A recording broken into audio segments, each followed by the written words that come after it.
By the way, it's a pleasure to do this because I would like to see Tesla get some decent press. Yeah, that's what we're trying to do. I hope we are just helping that. Well, my name is Tom Bearden. I'm a retired lieutenant colonel. I presently also rather suddenly retired from aerospace with the aerospace step down widespread throughout the country. I've been doing research for many years into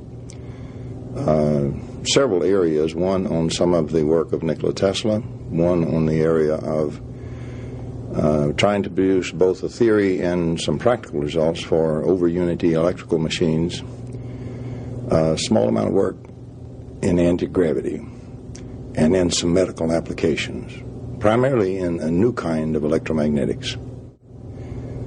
I once said Tesla was a dichotomy. Certainly, Tesla had certain idiosyncrasies which have been played up, usually any creative genius does. If you accept those and don't dwell on those, Tesla was a magnificent genius, in my opinion. I think he was so far ahead of his time in what he could do and what he understood, not necessarily in the language and the phraseology we use today, but in his own language and his own phraseology. I think he was well ahead of the times, 100 years ahead of his times, and maybe in this conversation we'll even go into that.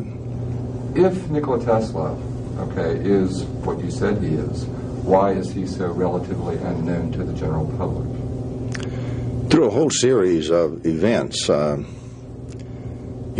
in his life story admitted one time he had been a gambler and then he quit because he was a compulsive gambler. The last great gamble that Tesla took, he lost. And that, of course, was his great installation on Long Island, Wardenclyffe. He had, at that time, put everything he had into, you might say, one kettle. It was funded by Morgan. There was some struggle between Morgan and another financier who were in a great struggle with each other. It affected the stock market. It created inflation and everything. Plus, Tesla had done a very strange thing. As a gambler, he knew that Morgan would never give him his $150,000 that he needed to do the installation that he really wanted to do, which was going to cost more than that by some amount. So he had designed a smaller installation of 2 transmitters when he briefed Morgan, and he briefed him only on the communications aspect of it. Tesla had foreseen, as many people had at that time, but he had clearly foreseen the broadcast industry sending pictures and sound and music and so forth and information through the air. So Morgan financed the $150,000 based on communications only. Morgan knew of Marconi's work and some others who were racing to try to be the first wireless, as they called it in those days. Morgan was, he didn't care about all the finesse and so forth. He was strictly a financier. He was strictly interested in making money. And he knew this new area was going to go and going to make money, a lot of money, for whoever got there first. And in his opinion, Tesla had the best chance to get there first. So that's why he backed Tesla. Tesla, however, was even more interested in doing a worldwide energy system to provide energy that would be very cheap for everybody in the world, anywhere on the earth. And so the actual installation that he started building was this giant installation so well known to the Tesla fans and people who read of Tesla. In the struggle between Morgan and his counterpart almost bought Morgan's railroad company right out from under him. He bought, in fact, control of the voting shares of the preferred stock, but not of the common stock. And Morgan issued orders from Europe to buy all the stock that could be bought at any cost. In one day, the stock made astronomical jumps. The whole stock market went crazy. We don't have anything like that in our time. Inflation became suddenly rampant. Parts and electrical things went up 3 times, for example. And suddenly everybody furnishing parts, there was a panic because of the money shortage and everything, and the stock, we would today call it a crash in other stocks. So what happened is they began demanding all their money up front to the very beginning. Are you saying that Tesla was forgotten after Wardenclyffe, that it was Wardenclyffe that ruined his reputation? Well, It was a combination of events. There were many people who resented Tesla, particularly among the academic community. Number one, they didn't understand at all how he worked. He didn't have the academic credentials, what they regarded the high academic credentials they had. He, of course, had academic credentials. He certainly had been very vocal that the common electromagnetic theory, which he usually referred to as the Hertz theory, and the Hertz waves, since Hertz, proved the Maxwell predicted wave. Tesla was adamant that there were no transverse Maxwell-Hertz waves in the ether, and that Tesla, was not using that kind of theory at all. That theory was very limited and did not apply to what he was doing. In other words, what he was saying to the entire scientific mind of the day was that what you're doing, gentlemen, is erroneous. Not only that, I'm proving you're in error. But because he had become a household word, when you do, you become a single name, Tesla, not Nikola Tesla, you see. And because of this kind of effect, he had become essentially the great wizard. He had given us the AC power system and everything, and there was a great deal of resentment for what they regarded as an upstart inventor who was, in fact, essentially saying, I'm going to usurp your science. They would interpret it that way. Not all people were detractors, but many were. He also was not a great theoretician. He didn't fill up books with great theories and full of mathematics. And so he just didn't practice the game as it was being practiced. He was ostracized, I think, primarily because of his difference and because of his radical statements and because of his pronouncements of great systems. They didn't have the foggiest notion of what he was talking about. He had one other unfortunate incident which today we would laugh at, but was very serious at the time. I think it was 1901. I'd have to check my records. He picked up radio signals from space. We know today, of course, that planets radiate RF noise and so forth. But when he announced this, it just caused a sensation, and all the scientists said immediately, "What a kook! What a idiot!" So an unfortunate reaction occurred in the scientific community that he had to be an utter kook because everybody knew that there were no signals from space, and that was an unfortunate timing and contributed to his demise. Nikola Tesla also had an ego. Very big. And there's some argument for the fact that his ego, or his vision of self, may have undone him as well. Could you address that? Yes, that's quite true. He was arrogant. He knew in his mind what he had done and what he could do. He had done the experiments, for example, in his few months at Colorado Springs, which proved that he was on the right path, and he was hastening back to New York to get the funding from Morgan and set up his Wardenclyffe and get on with doing the wireless, but also the other energy at the same time. He was going to do it all in one stroke.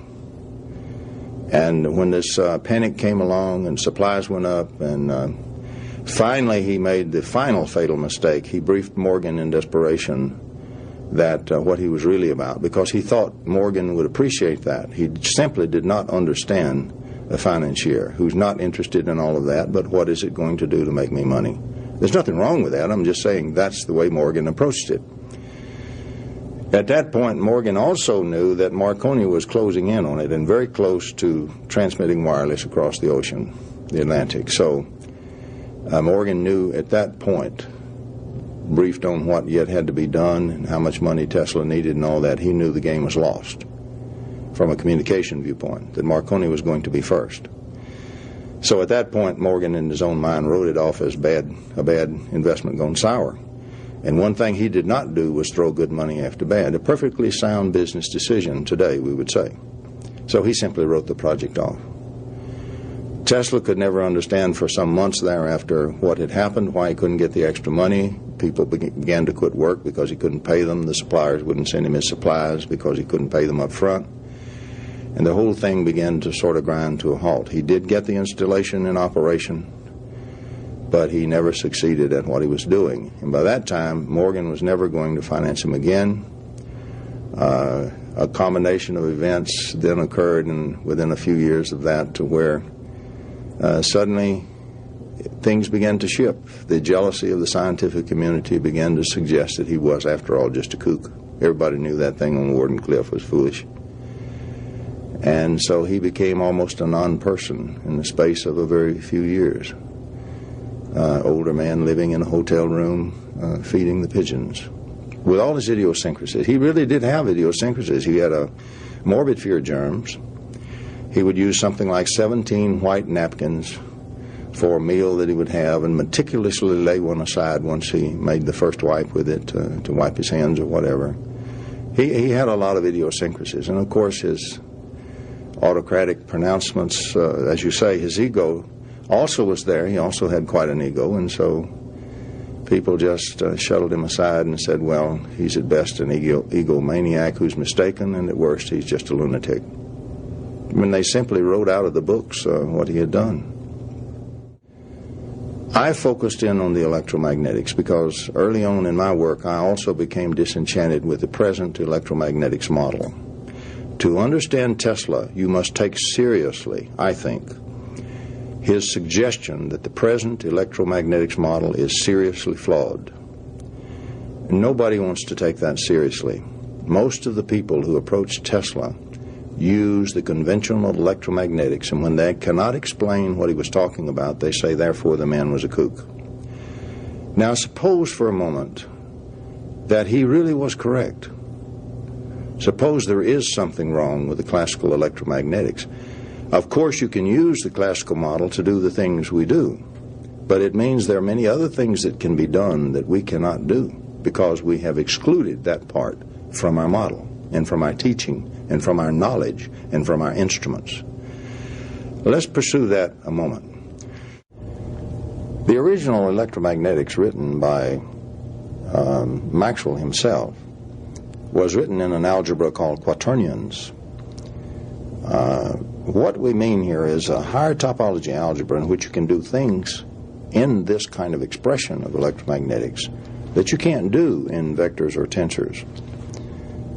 Now, the real theory that Maxwell had, depending on who counts the equations and what they count, is something like 20 equations and 20 unknowns, to give some numbers to it. When Heaviside got through translating it into a much simpler algebra called vectors, which he helped create, and he wrote all the modern equations that are used as Maxwell's equations, not Maxwell himself. None of those ever appeared in anything by James Clerk Maxwell. When Heaviside modified it to a much easier algebra called vector analysis, which he helped complete the algebra itself, it consisted of some 2 equations or so with an extra equation thrown in, depending on the way you want to count that again. Certainly, if you want to count the full thing, 4 equations. So you can see a remarkable reduction in the amount of variations of things you could do. And that's what I mean when I say we previously had an electromagnetics that permitted lots of functioning that is no longer permitted by the kind of electromagnetics we're all taught to apply and use today. It's a subset of what can be done. A scientist by the name of Barrett, a very brilliant scientist, has done a very good analysis. When Hertz announced his discovery of the Maxwell waves, it's in there if you read it, but actually Tesla went to see Hertz to convince him of the error of his waves and showed him experiments and everything else to prove that the wave that was actually in the ether was not a transverse string wave, but in fact was what today we would call a longitudinal sound wave, a wave of rarefaction and compression. He did do that and was not able to convince Hertz, but Hertz was very disheartened by all this evidence that Tesla had given him, but never revealed what the evidence was. Let's look now and see if there's any room for what Tesla was saying. And I want to tell you a story of the greatest joke on all of science in all of history, because you'll never understand Tesla till you know this joke. When they were trying to write the wave equation for the plucked string wave, of course they were studying plucked stringed instruments. You have a taut string suspended between 2 points, on the body of an instrument, and they simply plucked the string various ways and watched the waves. They then wrote equations for the tensile forces and so forth in the string, They isolated the string. They assumed that there's nothing else happening but the string.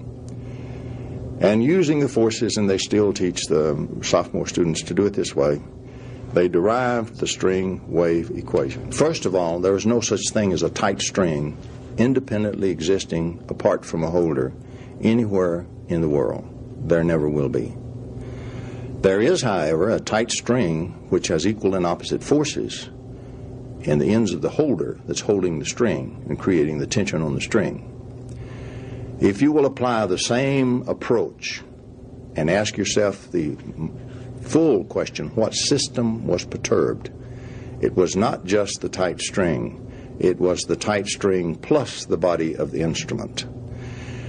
What comes about is that every transverse string wave that occurred in the string, an equal and opposite highly damped wave occurred down in the body of the instrument. Every guitar picker, which I'm a very poor one, knows that the body of the instrument vibrates when you pluck the string. You depend on the characteristic of that for your sound. What happened, though, by throwing away the holder and the anti-wave in the holder, every time a mathematician or a physicist writes a wave equation, he has thrown away half of the problem of the phenomena.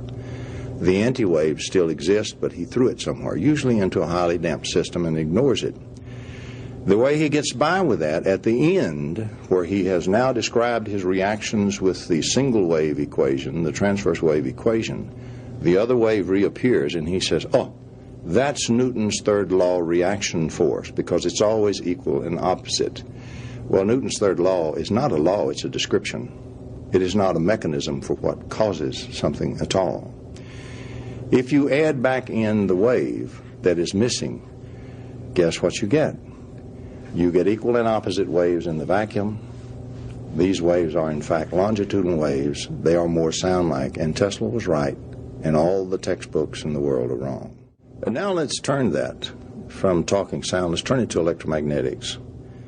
If I examine an atom and I see the complex assembly of dipoles, each dipole being the electron charge and a piece of the positive charge of the nucleus, I find something very similar to the holder and the string. That is, I have something very light, the electron, which is perturbed, and I have something which is highly damped, the very heavy nucleus, by the equal and opposite anti-disturbance. And we still know that exists, but we call it Newton's third law. We just invoke a description, have no idea what causes it.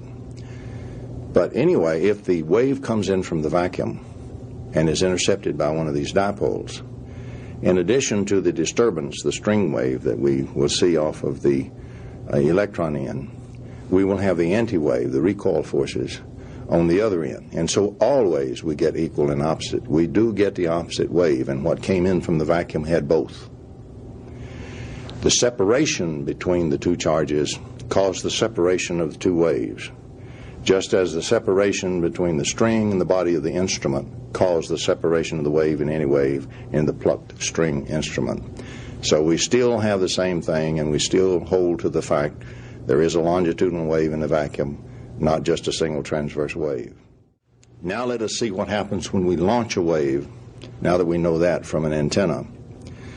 When I launch a wave from a physical antenna, the matter in the antenna is made of these same atoms and these same dipoles. And in addition to launching the wave from the electron shells and the electron interactions, there is a highly damped anti-wave launched at much less disturbance, highly reduced, of the anti-wave. But as soon as it emerges from the antenna, there is no longer any damping because there's no longer any heavy nuclear mass. And so immediately it pops to full shape and full size, and so we still have the longitudinal wave in the vacuum that we launch. Can I prove that in what we receive? Yes, indeed, I can. And you must understand this if you ever understand Nikola Tesla. Now let me go to the reception of this wave in a circuit, and I have some free electrons in my circuit, and in comes the wave from the vacuum. The electrons in the circuit are pushing against their brothers down the road, which pushes back, and it's restrained. It's very difficult for it to move longitudinally. We know that today. We know that it only moves down the wire at something like 11 feet per hour. The signal that moves down the wire at near light speed will have completely exited the solar system and gone on by that time. So as you can see, we have a very sluggish electron restrained, which is spinning, we know today. When they wrote those equations, they didn't even have the notion of the electron. So it acts as a gyro. And by gyro theory, right out of the book, when you longitudinally disturb a gyro that's restrained, it will precess sideways. And all of our instruments measure and detect the electron precession waves. That's what we put on our oscilloscopes and what we read with our instruments. And yes, indeed, gentlemen, we do detect the electron wiggle waves, and they are transverse waves. But a gyro reacts and precesses at right angle to the actual disturbance, which proves that it is a longitudinal wave in the vacuum. If you do not believe that, you must throw away all gyro theory. Tesla was right. Every textbook in the U.S. is wrong. Maxwell simply assumed out of thin air the transverse string wave because that's what everybody was familiar with when he wrote the first equations, and it's never been changed to this day. So was Tesla aware of this, and is this what Tesla was talking about when he talked about teleforce? It was deeply involved in it. Tesla made several statements, for example, over and over, where he said, there are no transverse waves in the vacuum, no Hertz waves. The waves in the vacuum, I have already proved, he said, is like a gas. And the waves in it, therefore, are like sound waves. They're longitudinal waves. And he was indeed correct. Today, for example, in modern quantum mechanics, there is a vacuum, it is a medium, and it's a virtual particle flux. And so, indeed, the vacuum is a virtual gas by today's best physics. And Tesla was right. It is a longitudinal wave. And I've just explained how it's split. When it's received, you do get what we measure with our instruments because of the electron precession. And you also get the anti-wave at the same time, proving that it was an extra wave there down in the nucleus, in the materials, which do recoil, and we just ignore it. We know it's there, but we just ignore it. Now let's look, for example, at his statement of wireless transmission. Here he was talking of the transmission of energy through the atmosphere, or indeed through space, without loss. As a matter of fact, if that is true, then it already exists in nature. Tesla had rediscovered nature. As a matter of fact, today in modern theory, we know that the energy in an electromagnetic wave transmitted is already conserved. If you take a wavelength at any length from an omni-transmitter, and you take the hemispherical shell of that wavelength times the entire surface area of that shell, the energy that's in that shell is the same as the energy in any other shell of any radius. The energy is totally conserved and none of it is lost. We already know that. That part is absolutely correct. The energy density, of course, goes way down as the shell expands. So that part is unquestionable. Now the question is, can we direct that and can we control it? In a sense, if we do a laser beam, we do that. There's a better way to do it. If we go to Whittaker's paper, which was written in 1903, and some other papers have been written since then, like by Ziolkowski and by Sue in 1993, even Ziolkowski in the 80s, a strange thing comes about. What we call the electrostatic scalar potential, that is pure voltage, to simplify it, can be broken down into a bidirectional set of wave pairs, one wave going one way, the other way time reversed, and locked on it in space. So what we call just voltage or just potential is actually got a hidden set, incredible amount of waves going in both directions. And not only we consider it just a fixed value at a point in space, but as a matter of fact, it's a tremendous energy flow. So what Tesla really discovered was how to combine the waves so that they eliminated the gradients, technically speaking. The gradients opposed each other, but were still there, but now hidden. The net gradient and the net force field was gone. We know today the other electromagnetics is still there, and we have an energy flow in both directions. So he simply found out how to do that. And yes, indeed, there is no loss in that kind of potential. If you make a beam of that, you can indeed transmit energy in a completely hidden fashion. You can stick a normal meter right in the beam and it won't see a thing because there's no force field. And you can transmit it at a distance. How effectively depends on the ability to make the beam, how narrow you can make the beam and hold it together, and the other thing depends on a slight interaction with the atmosphere in the middle. You'll spill a little, but you can do it 98% or so, which I think is what Tesla said. Also, there's one other thing we must say about that. There is emerging in the last few years, and has emerged in orthodox science at an advanced level, what I would say is the very beginning, but it's moving pretty fast, theory of force-free fields. And these are getting very close to what Tesla was doing. They haven't added the anti-wave back in yet, but they're getting close. At least they're eliminating the overall force and doing something else with the electromagnetics that remains. The other thing which must be brought to bear, and I must do this very precisely to understand Tesla, is the fact that, for example, if you read Jackson and classical electrodynamics, you will find when he's first setting out in the first so many pages, he points out very clearly that this theory, this very beautiful theory, only holds when the background is reasonably well behaved, reasonably linear. He points out that if the background becomes nonlinear, that you must then turn to the emerging field, or the field that has emerged, in nonlinear optics. Nonlinear optics in some fashions is an unfortunate term because the mechanisms are fundamental. They apply to all frequencies and they apply to all kinds of waves. It's a matter of when the background gets sufficiently nonlinear to induce these phenomena. So as long as you continue to try to keep the background linear, which we're great at doing, we try really to sweep out these phenomena. Tesla had stumbled into this area very early on and mastered part of this area long before the terminology I'm using existed.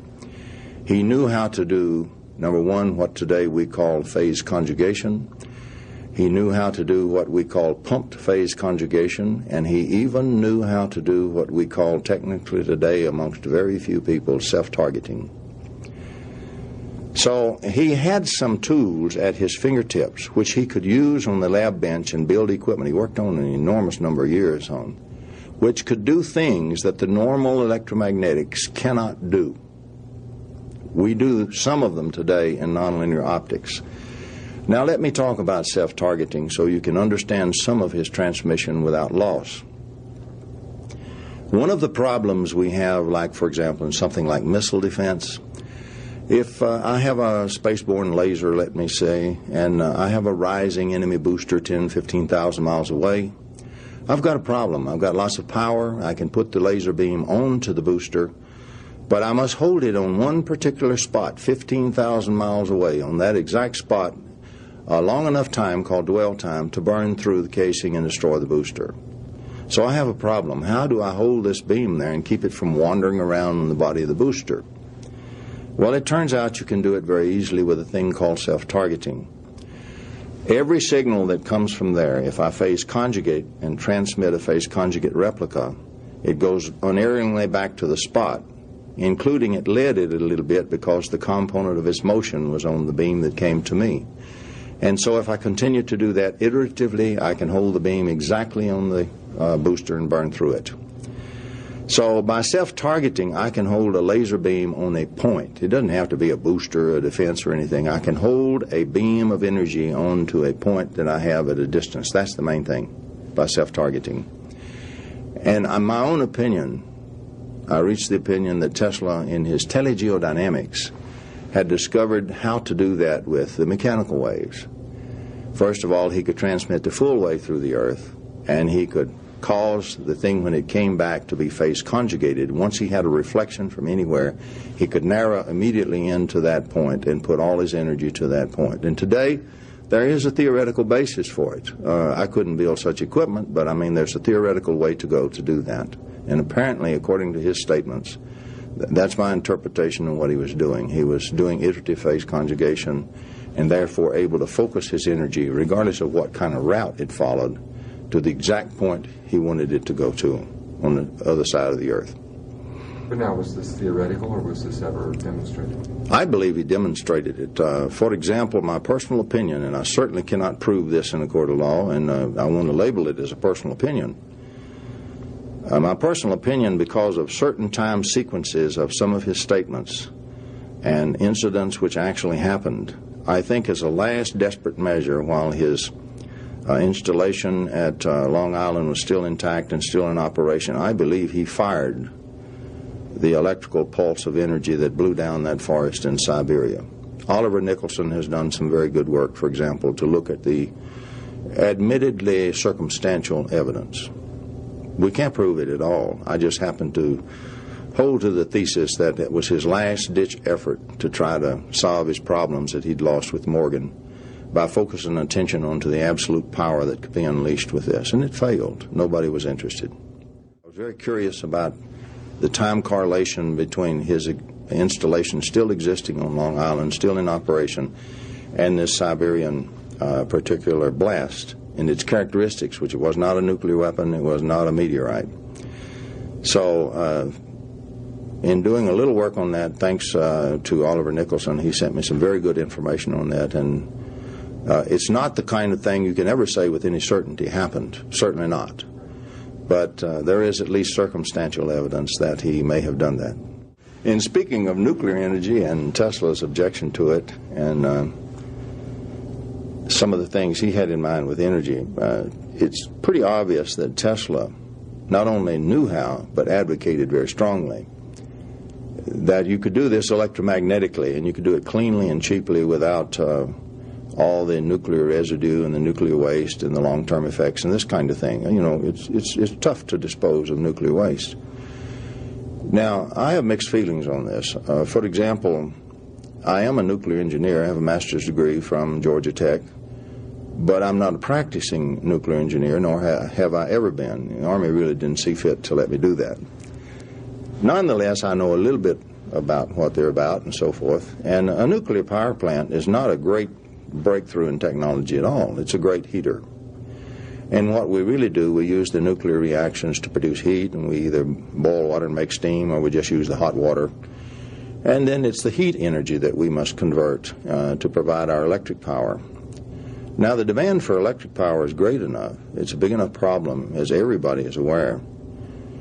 If we must continue to furnish this electric power at our present science level, there's no really acceptable alternative yet to the nuclear power plant. However, it doesn't mean that that's the preferable solution by any means. I think it's preferable the other way, which is why I work so hard to try to do it electromagnetically. Now, at this very conference that we're at when this interview is being made, I'm going to introduce what is almost the final results of my 30 years of work in this area. And what we have done is very similar to what Tesla did, and he provided the codes, the clues on which to look. What I've done is taken him to heart and convinced myself with a lot of investigation and study the waves in the vacuum are longitudinal. So when electromagnetic waves break loose from their mass restriction and holding, they are longitudinal waves. And when they get tied up in mass, they get split into these two waves, one of which is acting upon the electrons to cause them to move sideways, and they slip a little bit every once in a while down the wire, creates Newton's third law reaction in the nucleus. Well, when you go through enough analysis of this, what you really find, and what as of Friday of this week, yesterday, I have filed, my associates and I should say, have filed a very fundamental patent on the creation in a circuit of longitudinal waves to flow the energy freely, literally in the Tesla fashion, and then use it separately in a load to power a load. And technically, it's still called displacement current. What we have done, we have split the normal current, technically dq dt, into two components, one being displacement current, d phi dt, and one being that mass slippage every once in a while of these precessing electrons down the wire. And what we really have done is used a barrier invented by Bill Fogel to stop the mass flow, which is all the workflow, the rate at which energy is being lost in the circuit. We allow only the flow past Fogel's semiconductor, which is a patented device, patented in '92. And then we use this free energy flow, which does not disperse. Conventional theory already recognizes displacement current as pure energy transport without losses. For example, the way to use it, and I want everybody to know so they can check it, if I then run the displacement current through the primary of its step-up transformer. I produce ordinary garden variety magnetic field and store that free energy in that magnetic field. That couples to the secondary, which then couples to the electrons in that circuit through the load, which are now free to move. I don't restrain them. And I pump the electrons through the load absolutely conventionally and do power in the load. So what I have is absolute conservation of energy, but I do not conserve work loss, the dissipation of the energy. I take the energy in almost freely from the battery or power source. In this case, it would be an oscillator because I'm speaking AC. We can do it DC. I strip off and block the component of the current that's responsible for all losses in the circuit. Then I take the displacement current and I couple it, gather it, and store it in this case magnetic field, couple it to the other side and discharge it through the load completely separately. None of my load discharge current goes back through my source. No degradation is done to the source. And yes, indeed, you can legitimately do over-unity electrical systems, and it's exactly analogous to a heat pump, which is a proven over-unity system that we use in our homes. I just told the world how to build a free energy machine, is what I told them. Okay, now if we assume that what I've explained about the way we have approached the use of the energy which is freely available from the vacuum energy is now acceptable even in physical review, thanks to some fine work by people of the stature of Hal Puthoff, for example. It's very, very straightforward, very technical, and it's now an acceptable thing. We know the vacuum, and it is accepted. It is filled with energy. And Tesla always said that it was.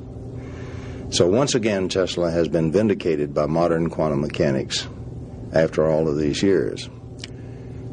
I think if we look at some of the other incidents, as for example, Tesla talked about being able to tap the energy of cosmic rays. He talked, in fact, his nephew reported as a child riding in the car where Tesla had put in an engine of some kind which was self-powered. So we find then later references to Tesla which suggest the harnessing of energy from, today we would say, from the vacuum. So does that sound reasonable to us today from where I'm coming from?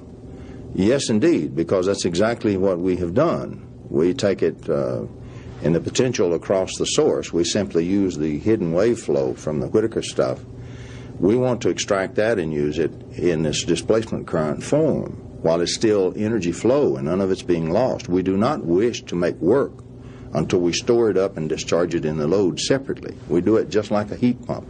And I really think that's probably the way Tesla did it in that car engine.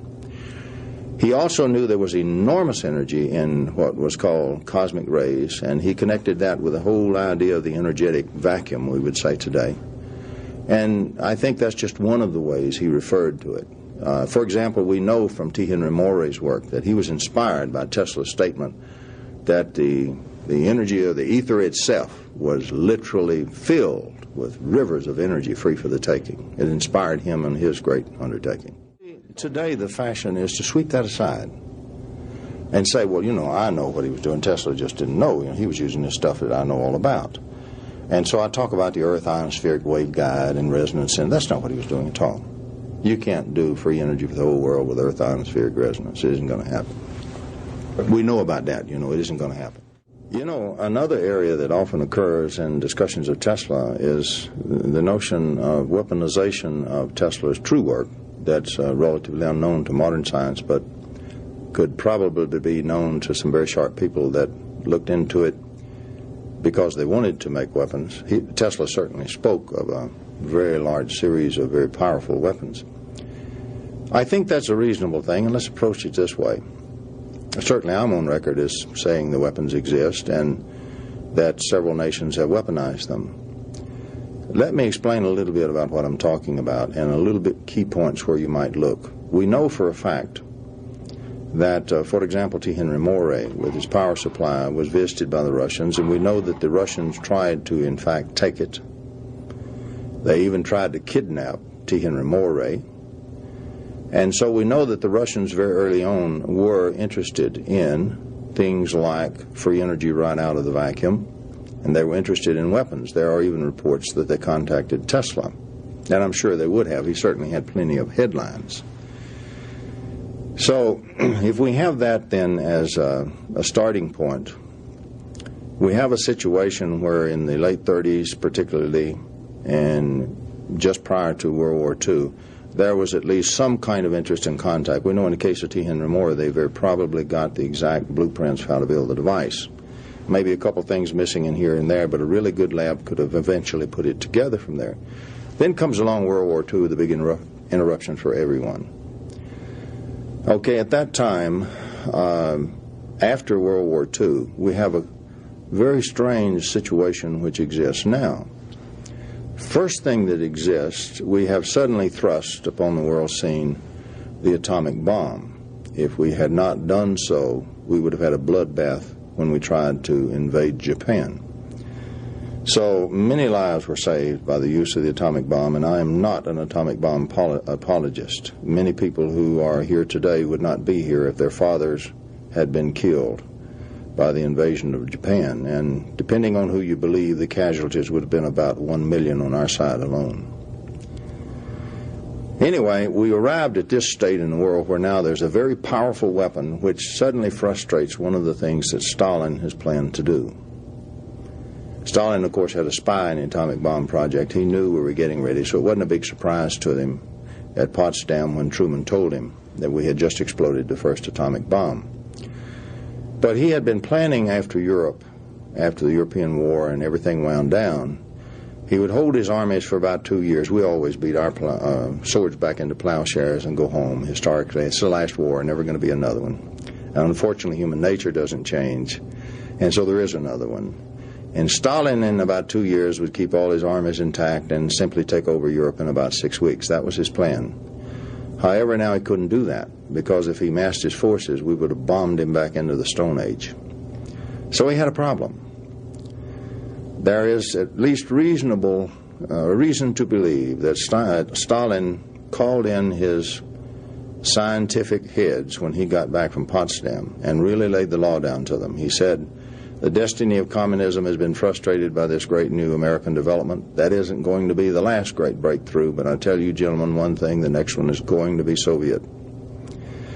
So he forcefully ordered them to search for the next great area, in my opinion, to look for that breakthrough. Because thereafter you find Soviet scientists combing through everything. For example, they took the entire scientific literature of the West, loaded on copies onto boats, took it back to Russia, set up huge translations institutes, staffed with very highly qualified scientists, and their job was to go through, look for anything anomalous.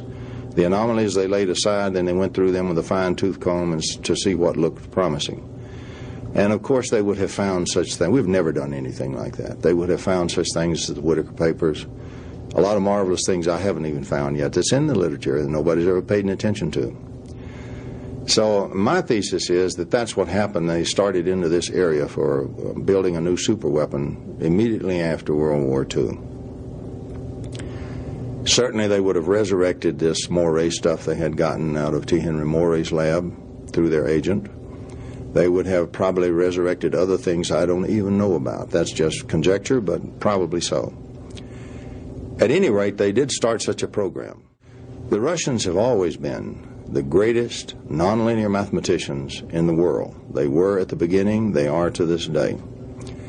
And so they would have seen much more clearly into the nonlinear aspects of everything we're talking about than American scientists had seen to date, which means they would have picked up the what today we call the optical type functioning, which means they would have picked up the longitudinal waves. They certainly falsified general relativity theory. Only later, many years later, did they openly publish the fact that it's wrong and show why it's wrong and become, recognized critics of the conventional general relativity. In this country, we did exactly the opposite. We defended it to the last man. So they went much deeper, I think, during this period into these areas than we did. And I think they started building because, as you know from my own previous publications, I put together independently a rather large body of evidence, admittedly circumstantial, but real nonetheless, that can only be explained by the testing of such weapons. There is absolutely no other explanation for it.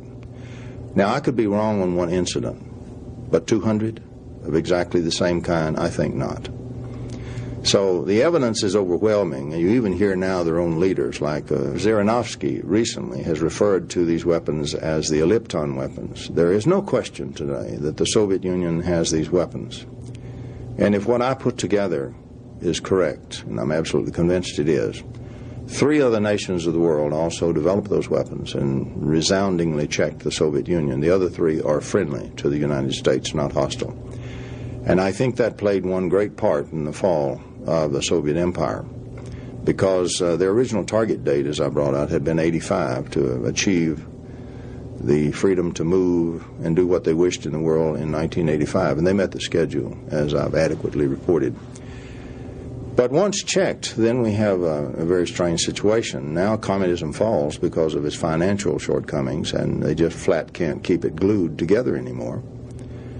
And in the dissolution here, we have entered what I think is a much more dangerous world than anything we ever thought of. 3 other nations today are indeed working on what I call the Tesla weapons, or really scalar electromagnetic weapons.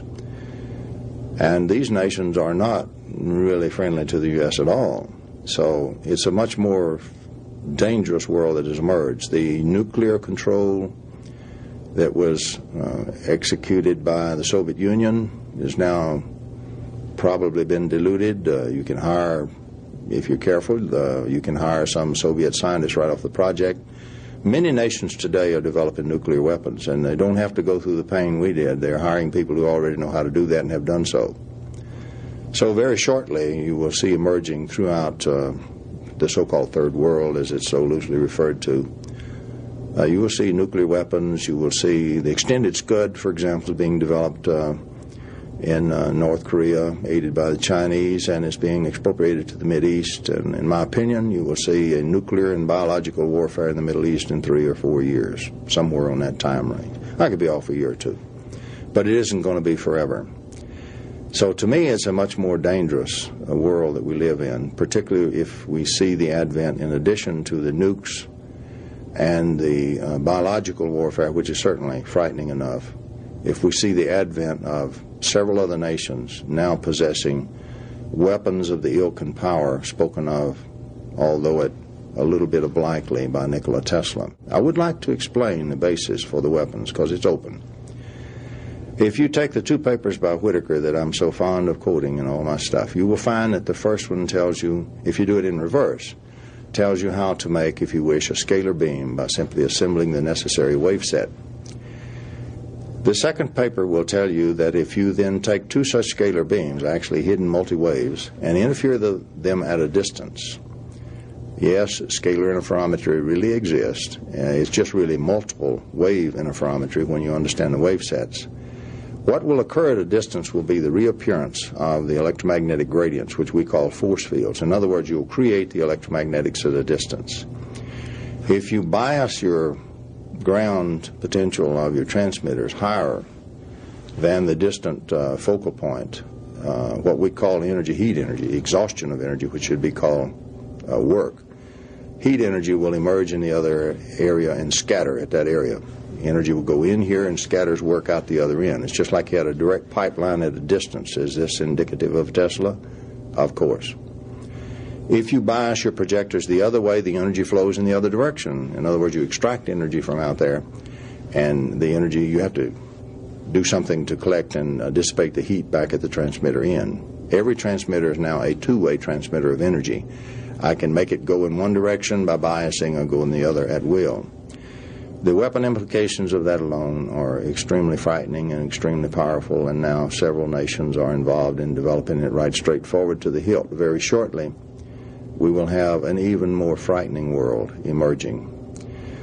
The other thing you can do with it, which I think Tesla alluded to at least in a few cases, when you do these things with the potentials rather than with the force fields, you actually involve time. You produce time effects, or you can produce effects on anything that exists in time, because you affect the time dimension.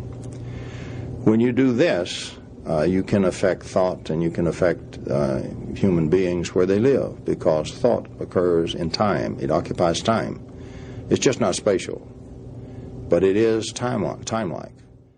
As you can probably see, if indeed the world has already acquired, several nations, the ability to build the defensive weapons in the area that has been discussed here, the Tesla-type weapons, then there's really no longer a great compelling need to do any further weapons work by any private citizen. So there are some other very compelling areas, however, of great need for humanity that are directly involved with Tesla's approach and Tesla's work that cry out for research and development. Two of these areas are fantastic. We must have clean energy sources. We must have some source to provide our needed electrical power cleanly and freely without polluting this entire biosphere. Everybody's concerned with that. The way to do it is not to put in harsh laws that stop all workers and everything like this and go into absolute dictatorship. That's not the way to do it. The way to do it is to do it scientifically by striking for a great new breakthrough to where it can be done, and done cheaply and cleanly. So that's one area that, you know, is important and deserves the utmost effort that can be put on it. Another area that is assuming ever more increasing urgency is the area of the medical needs. Allopathic medicine is failing. The bugs are all changing, and they're becoming immune to all our antibiotics. The orthodox scientific people are saying this openly in their journals and their articles and their editorials. Even the newspaper and Newsweek and so forth are picking it up and writing articles about it. Within 5 years, you will have a serious risk of your life, if this trend continues, just to go to the hospital. The number's already over 10,000 per year. I don't know the exact number since '92, but it's already well above 10,000 per year that die in the hospital because the infection that they have absolutely cannot be controlled. There is one kind of staph, for example, that nothing that we have will affect, and it has about a 30% lethality, I'm told. So 3 out of 10 who contact that die in the hospital. These kinds of things are increasing. You now have very well recognized scientists in the regular medical scientific community saying allopathic medicine is failing and there's nothing to replace it. You cannot develop the vaccines or new compounds fast enough to even keep up with them. We have lost that battle. We must change the medical approach. The medical approach, if you use the extended electromagnetics, if I may use that term, that Tesla was talking about, there then occurs phenomena which can be used to control and change and heal almost any infectious disease whatsoever, including a genetic disease such as where the genetics have changed in the cells, such as AIDS. Now that is not an idle statement. That is a very rigorous statement based on some very rigorous scientific work done in France in the late 60s and early 70s by Antoine Priori and a team of scientists that gathered and worked with him. And these were eminent scientists, world known. For example, one of them was Robert Courier, head of the biology section of the French Academy of Science, and also the secretary perpetuel of the French Academy at the same time. Potrezel, an eminent scientist, world known. Many such scientists worked directly with the inventor Antoine Priori. Priori completed his doctoral thesis, which was rejected because of the violent opposition of the medical establishment. But he demonstrated under rigorous scientific protocols that you could completely cure, almost with ridiculous ease, terminal tumors in lab animals. He did it hundreds of times under all the proper rigid controls. I mean, Courier personally sent his own personal assistant to do the tumor grafts and ensure that everything was absolutely impeccable. Very simple. You take 15 rats, 30 rats, 15 each, one control group, one test group. All the rats get inoculated or grafted with the same terminal tumor. They're going to be dead with 100% certainty in 30 days. The 15 get treated, the other 15 don't. They stay in exactly the same room, same food, same everything. The 15 treated all get well. The 15 not treated all die with another provision. You can then take another group of 15 rats with the same tumors grafted to them. You can take one drop of blood from each of the rats that got well and put in each one of the other rats, and they will all get well from that single drop of blood. The ordinary medical establishment was furious. When they changed the setup of the French government to a leftist government in the mid-70s, the Priori team was just completing a very large installation with permission to treat human patients with terminal cancer and leukemia and so forth. Now, he surreptitiously treated some humans before and cured their cancers and leukemias. The problem was nobody could understand how it worked. We didn't even have at the time the knowledge of this new parts of phase conjugate optics that we needed to understand it. It's no wonder they couldn't understand it. Nobody could. And so when they suppressed that, they withdrew the funding from the project. It was funded by the French government. And when the government changed, they withdrew the funding. All the work ceased. The equipment later was destroyed. Priori later died. At any rate, this is something absolutely legitimate. It did use the type of electromagnetic extension that I've talked about. And if we open up that extension, there now is the explanation available of how it worked. And yes, we can cure such diseases if a proper scientific development program can be mounted and funded. And it will all be based in part upon the work of Nikola Tesla. Often there's been a great curiosity about this strange thing the Russians suddenly injected onto the world. They had done some pre-testing, but suddenly on July the 4th, 1976, for a bicentennial present for us, the Soviets opened up some great new transmitters in the communication band, which, because of the chirping sound and the sound just like a woodpecker's bill hitting a block of wood, was immediately dubbed Woodpecker by all the ham radio operators who had it interfering with their communications. And so this was really massive communication, massive transmitters, lots and lots of power. And nobody could figure out what in the world was going on. It made no sense because certainly the signals as seen could do over-the-horizon radar work, which you normally put in that same frequency band. But there were also apparently lots of characteristics which didn't fit what you would do if you were designing something that was just over-the-horizon radar at all. There would be no need for such complexity. So there's been a lot of discussion on it, and I guess the official realization was that, or calling it, was to say it's just simply over-the-horizon radars. Well, they built a lot of them. But if you look at it through the eyes of the scalar interferometry, and I mentioned the two references and have cited them in various papers, there are other work along that line too. If that approach is used in what seems to be what Tesla had done, if you use the Tesla approach to interpret it, now one is dealing with scalar interferometry and dealing with something that can do some rather astounding potential weapon effects. With the Tesla interpretation, one of the things that would result from that line of weapons, assuming they are used as scalar interferometry weapons, one of the great things that would emerge from them would be to produce controlled energy at a distance. For example, great huge balls of controlled electromagnetic energy, or if you pulse it, great blasts of electromagnetic energy at a distance. I mentioned the business of biasing the transmitters, where you can produce either heat, like an explosion, or you could produce a cold explosion, the sudden explosive withdrawal of energy from the distant area. And in books cited incidents that are representative of what one would find if those incidents actually were occurring on that kind of scale. The incidents are there, they're real, they're documented, they're not just Tom Bearden. So there is a good solid set of admittedly circumstantial evidence that the woodpecker signals, because of all the phenomena that can be associated in the same time frame since they turned on, these phenomena very strongly suggest that this set of weapons is not just over-the-horizon radars at all, but are really Tesla weapon systems. And if they are, all the rest follows. They have one other frightening area.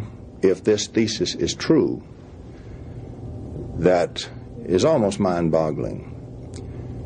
There is a Soviet physicist, scientist named Kosnashev, and Kosnashev has produced a series of experiments in 2 Soviet military institutes before the fall there that showed that you could transmit any sort of disease form between cells. Any sort of infectious disease, or you can radiate one sample with nuclear radiation, or gamma radiation, for example, or deadly poison, or infect them with viruses. You can transmit between cellular cultures into another cell, another sample from the same culture, the same disease electromagnetically, although the organisms won't necessarily be there. That works in literature if you pursue it. Kosnashev has several books out now that are available since the Russian system has loosened up a bit. That work has been replicated at the University of Marburg, for example, in Germany. It has been replicated at the University of Sydney in Australia, and it has been replicated by at least one researcher here in the United States. He's trained to say if there are no force fields, there's no electromagnetics. He ignores the potential that's left. He just sweeps it away and throws it away. From where we're coming from with the Tesla approach, that is the active part. That's the part that is being interfered within the bodies or whatever to cause whatever you wish to cause. If we couple it with the Kosnashev stuff, we are saying that such scalar transmitters in interferometry within the U.S. Embassy could indeed have produced any sort of disease they wish. However, it would have very strange signatures. Let me explain the signatures and how such signatures actually came about. First of all, when Nixon went as vice president to Russia, and this was first detected, he was going to visit some nuclear installations, and they carried Geiger counters, and it was detected on the Geiger counter. It's an ionization device. It detects the ionization and discharge of its own gases, and anything that will ionize its gas, it will detect. It doesn't have to be nuclear radiation. And so they thought at first that it was deadly nuclear radiation because all the counters went off. Indeed, it was not. They were irradiating the president with this stuff, with the Tesla stuff, to see if we knew what was going on. That's a beautiful intelligence probe. You pick out a high-level target like the president or, the embassy. You radiate and do some things that are obvious, not too bad, but are obvious, so they can't be missed. And then you see what happens when the system goes bananas trying to figure out what's going on. And by their actions, there's no way to fake it. You either tell them you know what's going on by your action, or you show them you don't know what's going on. There's no way to get out of it. It's 100% certain, which very few things in intelligence are. However, if I go back to the embassy where many health changes and diseases and so forth, 3 ambassadors died of a leukemia-like illness eventually. These diseases occurred only within the embassy in those areas where the force fields were absent and the potentials were there. And the Johns Hopkins researchers did a beautiful job, they were expert guys, of establishing the force field electromagnetic pattern. And since not a single case occurred in that area, that's by the normal electromagnetics, then reached the conclusion it therefore could not possibly be the microwave radiation. Actually, that's a false conclusion. If the radiation played no part whatsoever and you had that many changes occurred, the odds are extremely high that some of those would have occurred in the area where there were force fields and some didn't. Since that did not occur, it is a 100% correlation to the Tesla area, to the area where the potentials existed and the force fields did not. And I'm sorry, they reached exactly the wrong conclusion because the model they applied failed them. These were able scientists using only the conventional model, and the model actually showed that it was the other stuff, but led them to conclude properly for their model that it couldn't possibly be the electromagnetics. That's just one instance.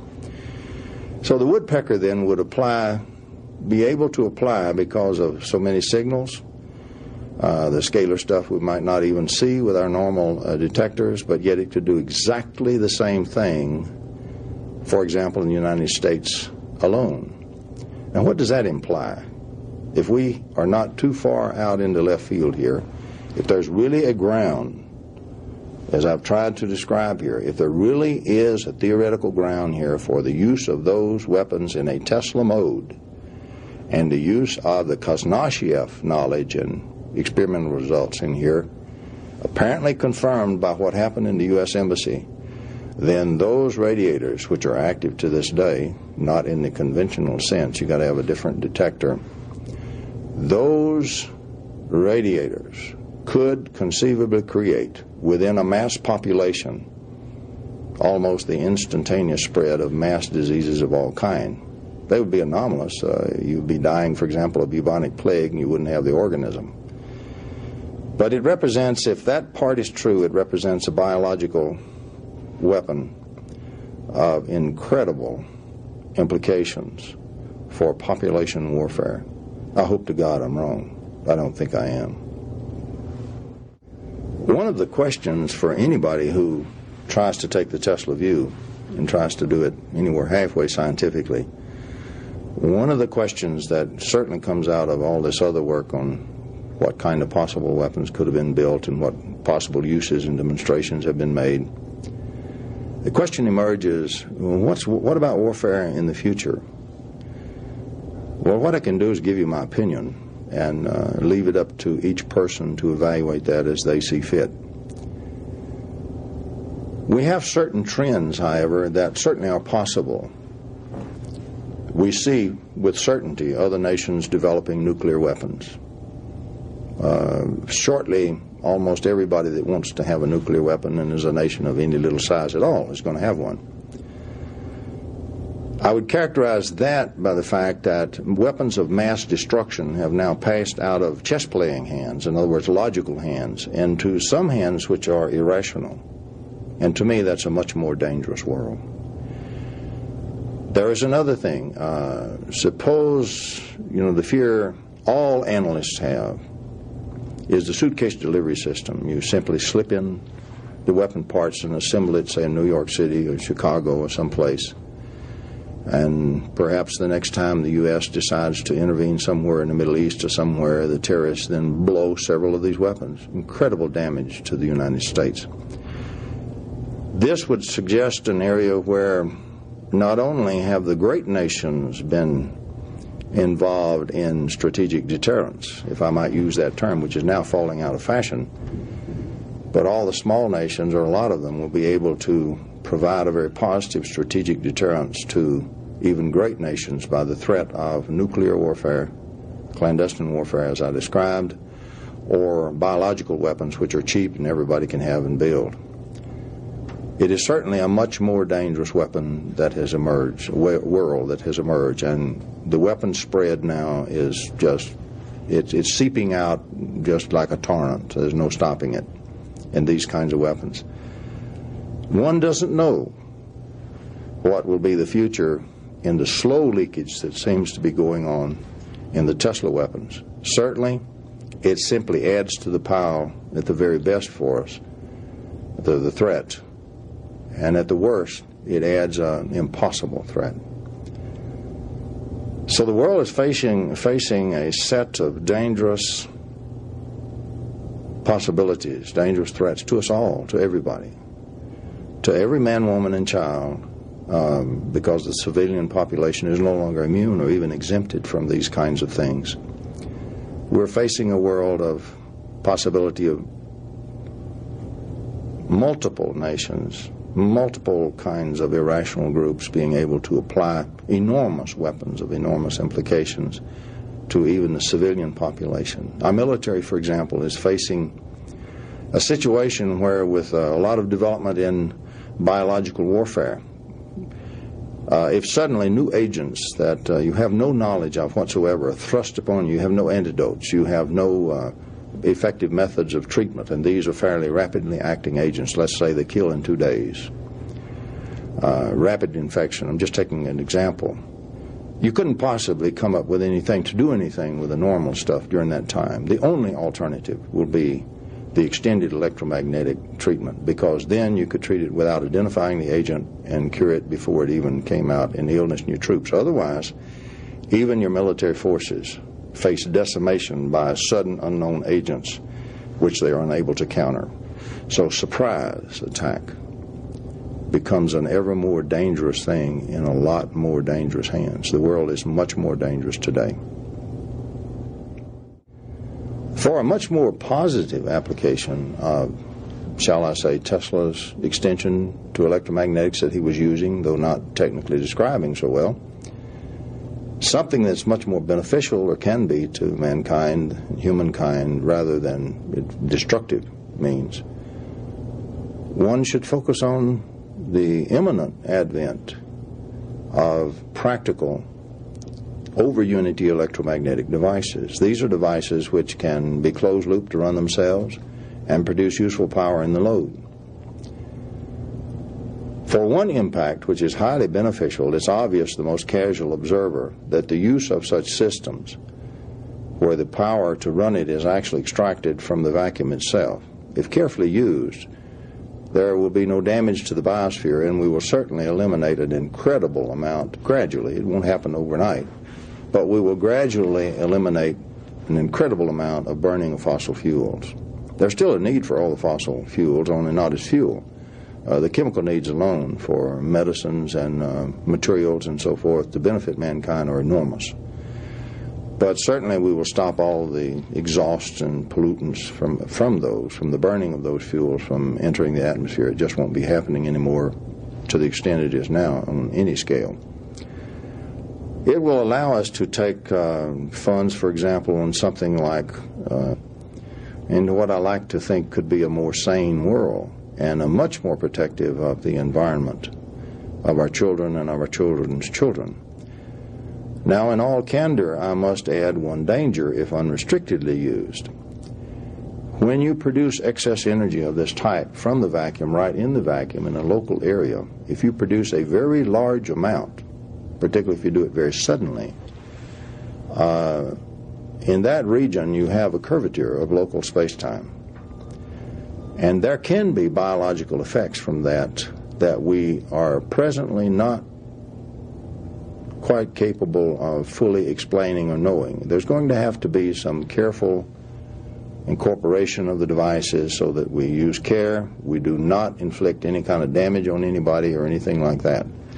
So with reasonable scientific care, we can prevent any such thing, and we should do that.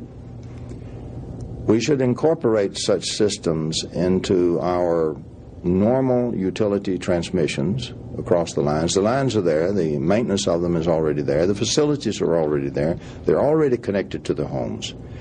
It would just be nice if gradually we didn't have to burn so many fossil fuels, and gradually the power price could come down cheaper and cheaper, but meanwhile everybody stays working and everybody stays involved.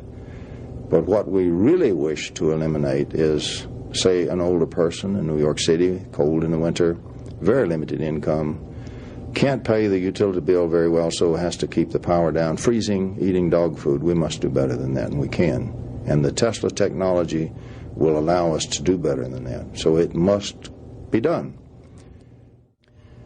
To understand Tesla, you must understand one other remarkable ability that he had that none of his peers had then or now. We can only do with great computing simulation centers. From the time he was an early child, Tesla had the capability to visualize something so intensely and so vividly that he simply couldn't tell the difference between that and a real object until he was about 12 years old, and he finally found a way to distinguish the difference. But this unique ability that he had enabled him to visualize a system in all of its parts working together, turn it over and upside down and inside out, and watch everything function on any level that today we would do with a large CAD/CAM system, or we would do with a very large supercomputer in a very large simulation facility. So Tesla also was the world's first great simulating computer center using his own brain. None of his cohorts, or his colleagues, or his peers had any such ability. Tesla would build a device 100 times in his head, changing it all the time until he got all the parts working perfectly in his simulation. And then he would build it on the bench, and most times it would work right away. He had already built it 100 times. We do exactly that technique today in many fields of endeavor, with great effort, with great cost, big computing centers. Tesla could do it in his head. One final question often remains about Nikola Tesla. It's difficult to put oneself in a situation to believe that he could possibly have done such great things, and they have passed completely away into either secrecy or being lost or just simply abandoned.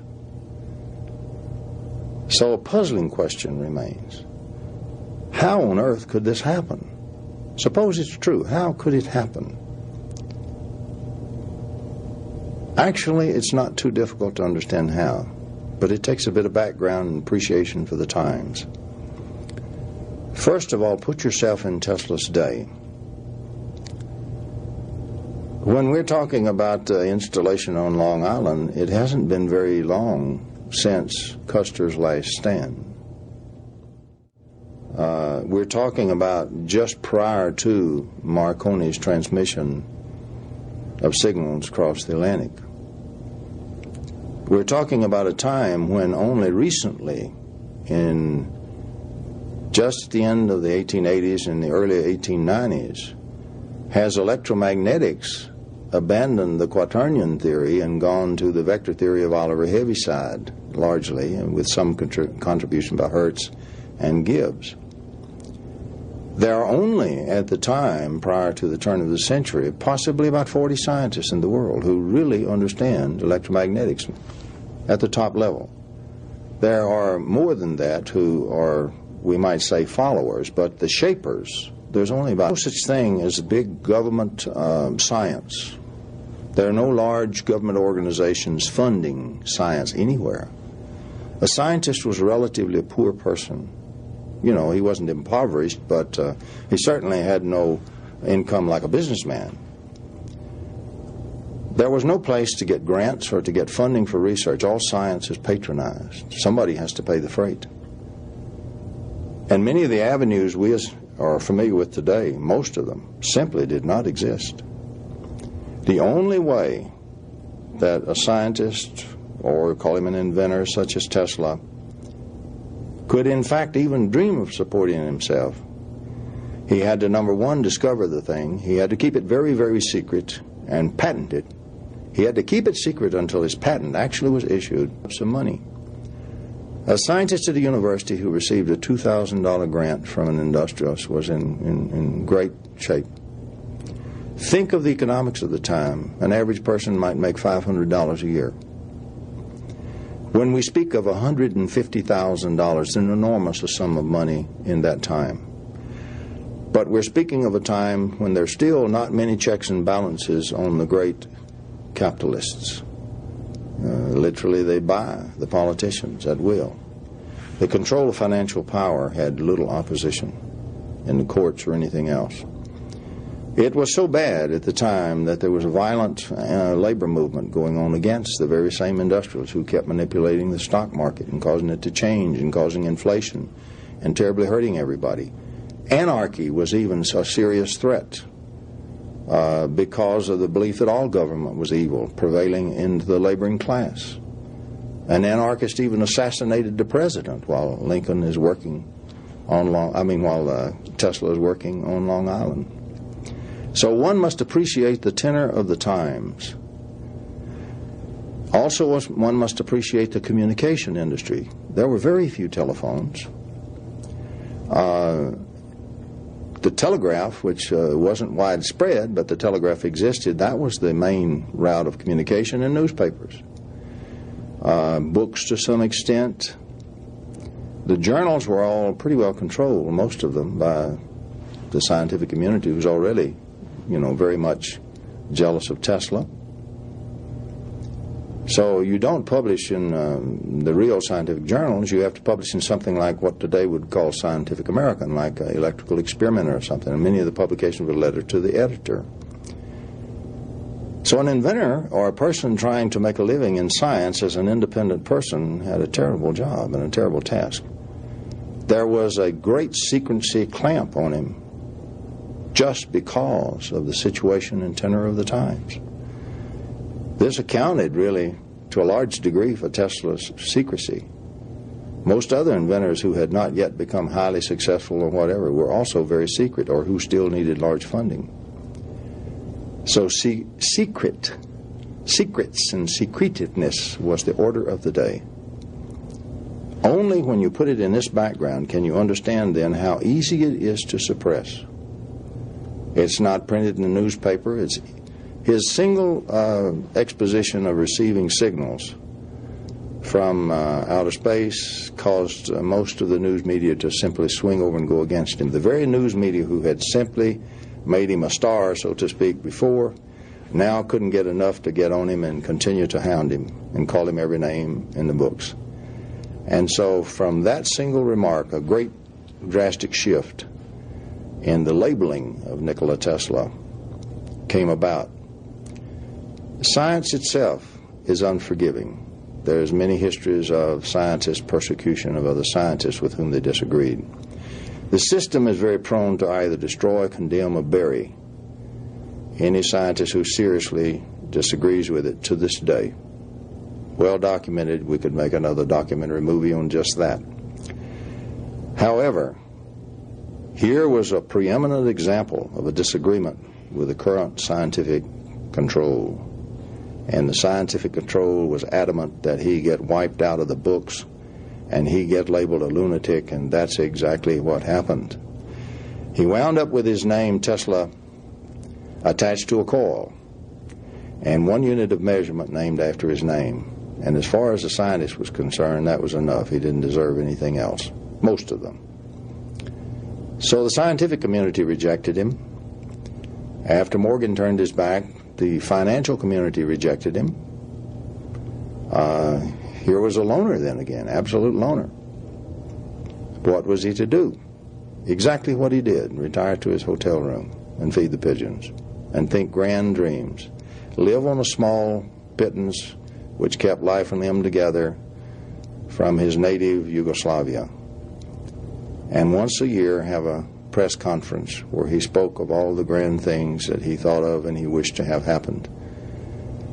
But at least overtly, as far as we know overtly, never again was Nikola Tesla to ever have a chance to attempt any of the great things that always surged through his restless mind. I guess in summary of all of this, what does Tesla represent to the future, particularly benevolently? Let's forget the weapons. What can come from Tesla's work that's been yet unrealized that can benefit humankind, everybody on the face of this earth? There are some very positive benefits that loom. The greatest thing that Nikola Tesla ever did was to continue to point out that the present electromagnetics model is seriously flawed, and that electromagnetics is much more unlimited. Think for a moment of the service that the limited electromagnetics we have has been put to. Think of all the electronics, the communication industry, the power systems. It's changed the life of every person on the face of the earth. Consider for just a moment what an extension to what you can do can add to the benefit of everybody, everywhere, for all time. And I think when one ponders and considers that implication, then the full importance and the full implication of Nikola Tesla, yet to be realized, will indeed be realized.